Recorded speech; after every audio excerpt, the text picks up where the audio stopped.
wanted to show you this comment here from Super Valis. I think it's 11 or 12% year-over-year dilution, right?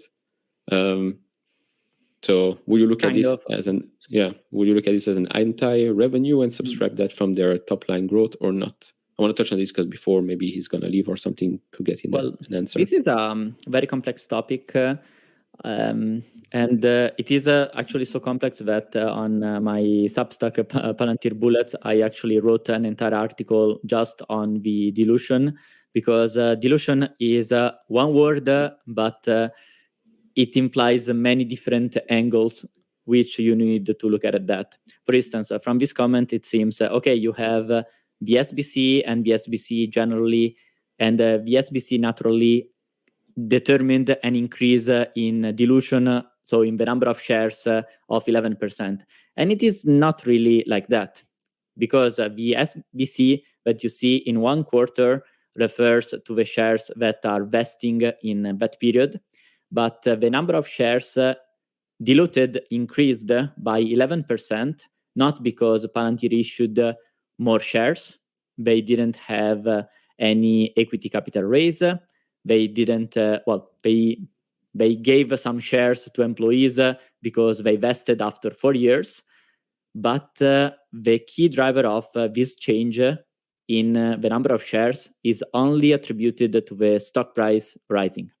What I mean with that is, apart from RSU, so restricted stock units, which are the normal shares that Palantir gives to employees, and they vest in 4 years, gradually. So imagine the total amount of dollars that Palantir should give to these employees divided by 4 years, divided by 4 quarters. That is the SBC impact that happens. And the number of shares doesn't change from this RSU until these shares are actually vested. So when the employee receives these shares, this increases. So there is a natural increase in the number of shares. But when you see this spike, like 11%, that comes from options.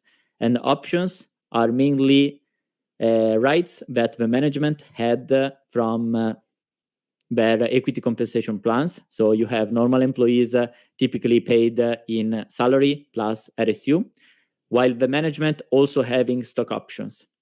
When stock options are not exercisable because the stock price goes down, the number of shares is the same. The diluted number of shares may decrease because these shares are not included.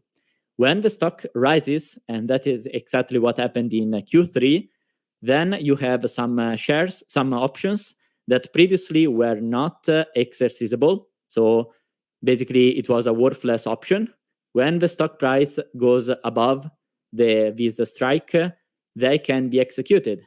So they start entering in the number of shares diluted. So the dilution topic is always difficult to digest, because if you look at the real number of shares, it didn't increase much. But as the consequence of the stock price rising, the number of shares diluted actually increased, which means that if all the option owners that have these options that can be executed actually decided to execute them, then the number of shares would amount to this diluted number. But it is not pure dilution, because there is also the complication that since it is an option, when the option is executed, the company actually receives that strike. So there is also a cash inflow. So you see that is very complicated and almost impossible to, and I would say also useless, to be too precise into this.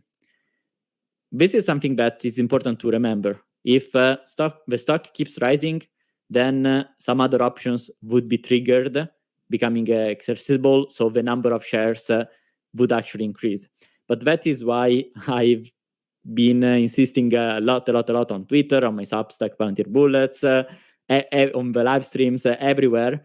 That is not only the number of shares that we should see, it is how the business actually grows. Because with SBC, basically you have a risk not on the business, but on shareholders.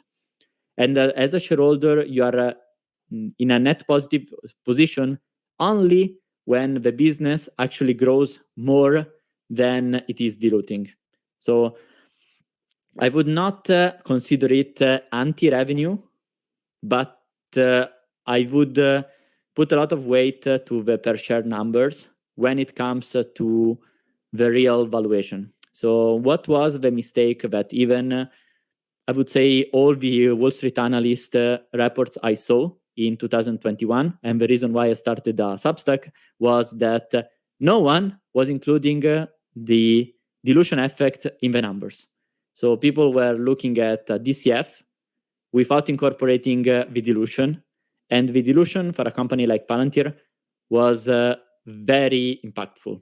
And the difference between including the dilution or not including that, and this was, I think, my second article, could give a difference between having a stock price of $14 or $8, just including a simple, I don't remember, a 3-5% dilution per year. Because that basically, even if the company makes free cash flow, if your free cash flow per share doesn't increase, that is hard to generate value for a shareholder.